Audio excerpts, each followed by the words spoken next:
नमस्कार, आप देख रहे हैं मनी 9 और मैं हूं आपके साथ विशाल शर्मा। पिछले 6 महीने में पूरे कार बाजार में जो है अमूलचूल बदलाव हुआ है। मतलब समझिए कि जो डेटा आ रहा है उससे पता चल रहा है कि चीज़ें जो हैं सीधे अपसाइड डाउन हो गई हैं। कुछ डेटा है, फाडा के डेटा है, उनको भी समझने की कोशिश करेंगे। इसके अलावा मारुति सुजुकी को लेकर भी एक बड़ी खबर सामने आ रही है, उसको भी आसान भाषा में डिकोड करने की कोशिश करेंगे। तो इस पूरी चर्चा में शामिल होने के लिए हमारे साथ प्रवीण सर हैं। प्रवीण सर, जहां कहीं हम लोग सर बात किया करते थे कि मतलब कार कंपनियों की हालत इतनी खस्ता है कि पूछिए मत, इन्वेंट्रीज जो हैं 60 दिन, 65 दिन, 70 दिन तक पहुंच जाया करती थी। अब ताज़ा अपडेट यह आ रहा है सर कि इतनी डिमांड आ गई कि सर कि 2 लाख गाड़ियों का ऑर्डर जो है अभी सिस्टम में है और वो गाड़ियां जो है मतलब खरीदार के पास पहुंच नहीं पा रही हैं। दिक्कत कहाँ आ रही है सर? और ये सबसे पहले आपसे समझने की कोशिश करेंगे कि इतना अमूलचूल बदलाव आया क्यों? नहीं, देखिए, जो 2 लाख गाड़ियों की जो पेंडिंग या वेटिंग में जो 2 लाख गाड़ियां हैं जी, वो सिर्फ और सिर्फ एक कार कंपनी के हवाले से है। केवल और केवल मारुति के पास 2 लाख गाड़ियों की वेटिंग है या 2 लाख ऑर्डर, जो गाड़ियों के ऑर्डर हैं वो पाइपलाइन में पड़े हुए हैं। बाकी के अगर आप कार कंपनियों की बात कर लेंगे तो फिर आंकड़ा कहीं और ऊपर चला जाएगा। अब हुआ क्या है पिछले 6-7 महीने में, और बिल्कुल अगर हम इसको देखें तो सितंबर से जो है पूरा का पूरा कार बाजार जो है एक बड़ा शिफ्ट जो है वो देख रहा है। 2 बड़ी चीज़ें हुई हैं। ठीक है सर। एक, जब हम सितंबर की बात करते हैं, पिछले साल सितंबर तक की, जब जीएसटी का एक बड़ा फैसला हुआ था, तब तक पूरा का पूरा कार मार्केट एक ग्लट से भरा हुआ था। यानी सप्लाई बहुत ज़्यादा थी, डिमांड बहुत कम थी। ऊंचे जीएसटी रेट थे, कारों की कीमतें ऊंची थी, कस्टमर्स अपना इंटरेस्ट नहीं दिखा रहे थे गाड़ियाँ खरीदने में। ठीक है। और कार के जो डीलर थे उनके पास, किसी के पास, जैसा आपने बताया कि 60 दिन 65 दिन का स्टॉक पड़ा हुआ था, स्टॉक क्लियर नहीं हो रहा था। कार डीलर जो है, ऑटो डीलर जो है, वो मक्खियाँ मार रहे थे। एक तरह के इस तरह के हालात थे। ऊंचा ब्याज चुकाने के लिए मजबूर थे जो स्टॉक खरीदा था उस पर जी। और फिर एक बड़ा फैसला हुआ जीएसटी कटौती का, जब 28% से घटकर सीधा 18% पर जीएसटी आ गया और इसने पूरा का पूरा गेम बदल दिया। तो एक तो बड़ी वजह ये रही कि जो रिकॉर्ड सेल्स इस पूरे ड्यूरेशन में जो नज़र आई, जिसकी वजह से पूरा FY26 जो है जी, उसमें बड़ी सेल्स में बड़ा रिकॉर्ड नंबर आया। एक बड़ी वजह वो रही। दूसरी वजह ये रही कि कार कंपनियों ने इस पूरे बदलाव के दौरान जो डिमांड बढ़ी उसमें उन्होंने अपने प्रोडक्शन के तरीके में बहुत स्मार्ट प्ले करना शुरू किया। एक बड़ा खेल जो है कार कंपनियां अब अपने प्रोडक्शन को लेकर कर रही हैं। तो विशाल, ये 2 बड़े जो है बदलाव यहाँ पर दिखाई दिए। अब देखिए, आंकड़ों से जो है इस पूरे मामले को समझिए। फाइनेंशियल ईयर 26 में पूरा ऑटो सेक्टर ही बूम में रहा। क्या है आंकड़े, ये समझ लीजिए। कुल ऑटो रिटेल सेल्स जो है 2.96 करोड़ यूनिट रही। रिकॉर्ड है सर ये आंकड़ा। पैसेंजर व्हीकल्स यानी जो है कार की भी जो है रिकॉर्ड लेवल पर जो है सेल्स पहुंचती हुई नजर आ रही। जैसा कि सर ने कहा कि जीएसटी कट और जिस तरह से नीतिगत सपोर्ट आया है सरकार की तरफ से, वो है। दूसरी बड़ी रोचक बात ये आ रही है सर कि ग्रामीण और शहरी दोनों जगहों से जो है अच्छी खासी डिमांड देखने को मिल रही है। और एसयूवीज, और जैसा कि आप कह रहे हैं कि नई टेक्नोलॉजी पर जो कंपनियां काम कर रही हैं, उन टेक्नोलॉजी को जो है मान लीजिए खरीदार जो है उनको एक्सेप्ट भी कर रहे हैं, तो उस वजह से इसमें भी डिमांड आ रही है। तो ये 2 वजहों को और आसान भाषा में आपसे समझना चाहें सर, ग्रामीण और शहरी डिमांड में जो बढ़ोतरी आ रही है। पिछले 1.5-2 साल का अगर आप पीरियड देखेंगे विशाल जी, तो हम चूंकि इस चीज़ को बहुत बार बहुत गहराई से इस चीज़ को कवर किया हम लोगों ने। डिमांड न केवल कारों की सबड्यूड थी या घटी हुई थी, बल्कि बाइकों की भी घटी हुई थी। खासतौर पर जो रूरल मार्केट होता है वो ये बताता है बाइक की सेल से कि वहाँ पर हालात कैसे हैं, रूरल इकोनॉमी की स्थिति कैसी है। ये बाइक्स की बिक्री और फिर उसके बाद अगर आप देखेंगे तो ट्रैक्टर्स की बिक्री बताती है। तो न सिर्फ कारों की बिक्री थमी हुई थी, बल्कि बाइक्स की बिक्री, ट्रैक्टर्स की बिक्री थमी हुई थी। और एक और चीज़ जो बता रही थी कि पूरा का पूरा अर्बन और रूरल दोनों इलाकों में डिमांड बहुत ख़राब है, वो थी FMCG प्रोडक्ट्स की या रोज़मर्रा की ज़रूरत वाले सामानों की। तो ये तीनों चीज़ें जो थी ये बता रही थी कि इकोनॉमी में डिमांड की हालत ख़राब है। और इसी वजह से सरकार को मजबूरी में ये बड़ा फैसला लेना पड़ा, जब सरकार ने जीएसटी में एक बड़ा, ज़्यादातर प्रोडक्ट्स जो है वो घटाकर बिल्कुल 0 में या 5% के स्लैब में लाके रख दिए गए। 12 और 28% का स्लैब सरकार ने पूरी तरह से खत्म कर दिया। तो इसने एक बड़ा चेंज पूरे के पूरे डिमांड और सप्लाई के सिनेरियो में पैदा किया और रूरल और अर्बन दोनों जगह पर डिमांड ठीक। रूरल इलाकों में खास तौर पर विशाल आप देखेंगे तो जो छोटी कारें हैं जी। उनकी डिमांड बढ़ी, और अर्बन सेंट्रिक अगर आप सप्लाई या डिमांड को देखेंगे तो वहाँ पर एसयूवीज की और आपकी जो प्रीमियम प्रोडक्ट्स हैं, प्रीमियम कारें हैं, वहाँ उनकी एक लास्ट सवाल सर, इस कहानी के इतर है, मैं आपसे पूछना चाहूँगा, क्योंकि ग्रामीण क्षेत्र की बात आ रही है सर, तो इस बार जो कहा जा रहा है सर कि अल नीनो का इफेक्ट है, दूसरी बात कही जा रही है कि मानसून थोड़ा कमज़ोर रह सकता है अनुमान के मुताबिक। स्काईमेट और आईएमडी का जो प्रोजेक्शन है वो 94 और 92% के आसपास है, जबकि सामान्य मानसून कहा जाता है कि 96 के ऊपर हो तो ज़रा अच्छा माना जाता है। तो थोड़ी उसमें जो है गिरावट देखने को मिल सकती है आगे फर्दर। हाँ बिल्कुल, ये चीज़ आ सकती है, लेकिन ये चीज़ दिखाई कब देगी विशाल? ये चीज़ नज़र आएगी आपको जब खरीफ की फसलों की कटाई होगी, और वो कब होगी? वो आपकी नज़र आती है आपके दिवाली के आसपास जी। तो दिवाली पर जो सेल्स आती है, जो कि सबसे बड़ा मौका होता है पूरे के पूरे मार्केट के लिए, पूरी इंडस्ट्रीज़ के लिए, जब वो अपनी सबसे अच्छी सेल्स ग्रोथ दर्ज करती हैं, हमको तब वहाँ ये आंकड़े दिखाई दे सकते हैं कि कैसा रहता है। लेकिन एक दो चीज़ें और हैं जी सर, जो खासतौर पे वेटिंग पीरियड वाली विशाल आ बात रहा है। हूँ मैं उसी डेटा पर सर।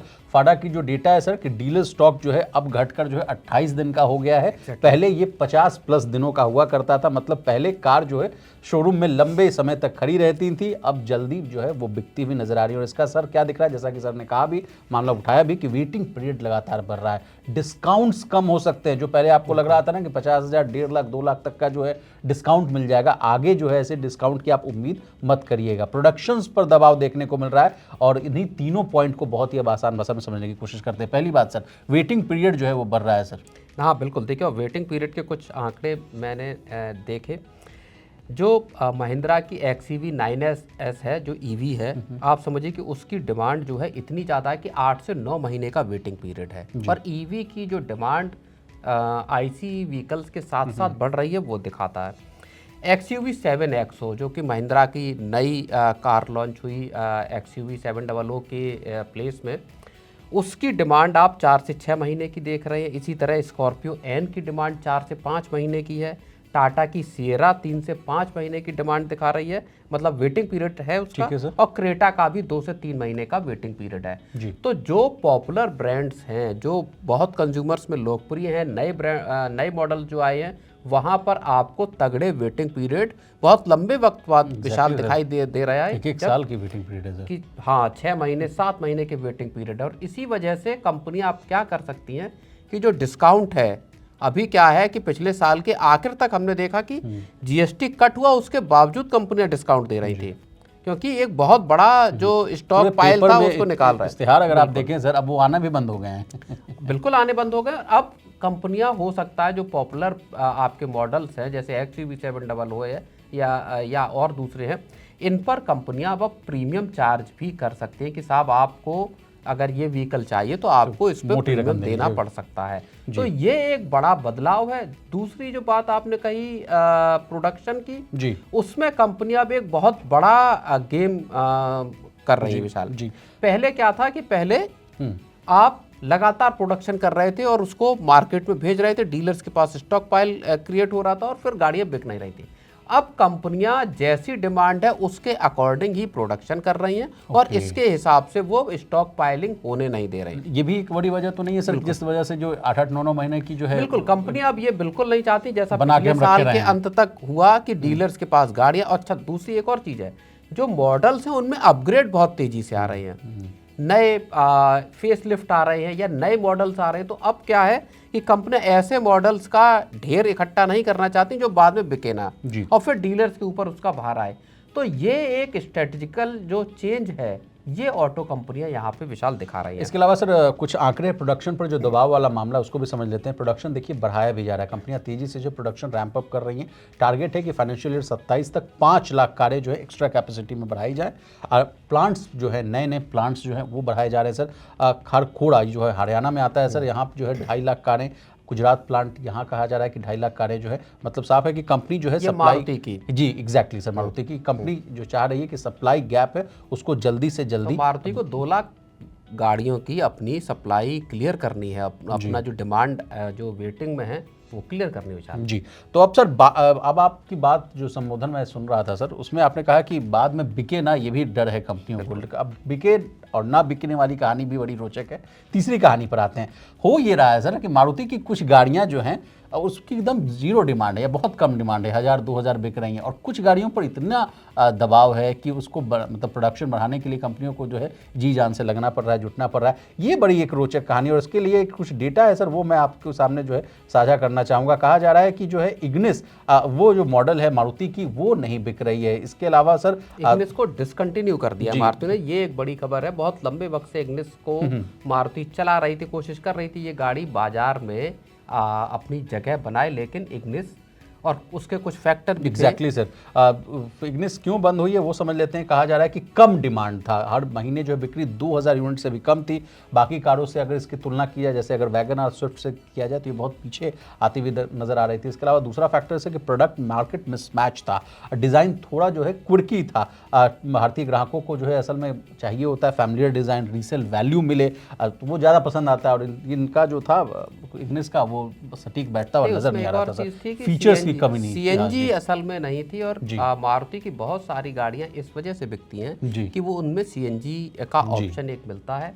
6 एयरबैग्स की इसमें अभाव था, तो अपग्रेड भी इतने वक्त में इग्निस के नहीं आए, तो ओवरऑल मारुति ने उसको बंद किया। ठीक है सर, लास्ट सवाल आपसे पूछूंगा कि वही दूसरी तरफ सर मारुति सुजुकी की एस्प्रेसो और मारुति सुजुकी वैगन आर में सप्लाई की कमी आ गई है, ये भी बात सामने आ रही है। तो यहाँ लग रहा है कि जो है डिमांड ज्यादा बढ़ती हुई नजर आ रही है। देखिए, अब एस्प्रेसो की और वैगन आर का मामला समझ लेते हैं। सबसे चीपेस्ट कार है, बिल्कुल। एस्प्रेसो देश की सबसे सस्ती कार है इस वक्त की, लगभग 4.25 लाख रुपए में एस्प्रेसो आ जाती है। एक एसयूवी जैसा डिमांड है, और जो बिल्कुल एंट्री लेवल का ग्राहक है, यानी जो पहली कार अपनी खरीदना चाहता है, उसके लिए एक मुफीद कार साबित होती है। लोगों को लगता है कि ये हमारे लिए एक और चीज़ है। बहुत लंबे वक्त तक एस्प्रेसो की बिक्री कर पाने में कंपनी एक तरह इग्निस जैसे हालात थे, एस्प्रेसो बिक नहीं रही थी। बट जीएसटी कट के बाद जब ये गाड़ी सस्ती हुई, तो उसके बाद जो बिक्री उठी रूरल और अर्बन दोनों जगहों पे, वहां से पूरा का पूरा गेम यहाँ। अब तो सर कई बार हम लोगों ने ओला उबर की राइड में भी एस्प्रेसो को आते हुए देखा, हम लोग दोनों लोगों ने सवारी भी की है, तो ठीक ठाक गाड़ी जो है वो सड़क पर देखने को मिल भी रही है सर। बिल्कुल सर। अब लास्ट सवाल मैं आपसे पूछना चाहूँगा, क्योंकि अब पूरी जो कार सेल्स के और फाडा के और तमाम मारुति सुजुकी की बात हो रही है सर, कैफे की भी एंट्री करना बहुत जरूरी है सर। लेटेस्ट अपडेट क्या है कैफे 3 नॉर्म्स को लेकर? फाइनेंशियल ईयर 27 से आसपास जो है वो लागू करने की बात कही जा रही है, आपसे समझना चाहेंगे कोई नया ताज़ा अपडेट? कैफे 3 नॉर्म्स को लेके खबरें ये आ रही हैं कि कार कंपनियां दरअसल एक तरह से इस पर अब यूनानिमस उनका एक व्यू हो गया है। जो नया ड्राफ्ट कैफे 3 नॉर्म्स का बी ने उतारा है, उस पर कार कंपनियां तकरीबन राजी हैं। तो इसका मतलब अब ये है कि 1 अप्रैल 2027 से जो सरकार इसको लेकर आने पर अडिग है, वो अब सरकार को यहाँ से एक मैं कहूँगा कि बहुत राहत मिली है कि वो अब कैफे 3 नॉर्म्स 1 अप्रैल 2027 से सरकार इनको लागू करती हुई नजर आ रही है। चलिए, तो सर अब मार की बात की जा रही है, जिस तरह से डिमांड जो है बढ़ता हुआ नजर आ रहा है कैफे 3 नॉर्म्स के आने के बाद सर, कहा जा रहा है कि 7 से 17% तक की जो है वो कॉस्ट वो बढ़ सकती है। तो उस पर कुछ ऐड करना चाहेंगे कि आगे वाला फ्यूचर जो वे फॉरवर्ड सर अगर बात की जाए तो गाड़ियाँ महंगी होने वाली हैं? हाँ, गाड़ियाँ महंगी हो सकती हैं। हो सकता है जो इनपुट कॉस्ट की वजह से कंपनियां इसी सीजन में कैफे 3 नॉर्म्स के आने के पहले ही कीमतें बढ़ाएं। कुछ कंपनियों ने कीमतें बढ़ाने का ऐलान किया भी है विशाल। चलिए सर, प्रवीण सर आपका बहुत शुक्रिया, आपने कीमती समय निकाला, तमाम विषय को बहुत ही आसान भाषा में विस्तार से समझाने की कोशिश की। तो आज के लिए बस इतना ही। इसी तरह देश, दुनिया और बिजनेस जगत से जुड़ी तमाम ताज़ा तरीन खबरों के लिए बने रहिए हमारे साथ और देखते रहिए मनी 9।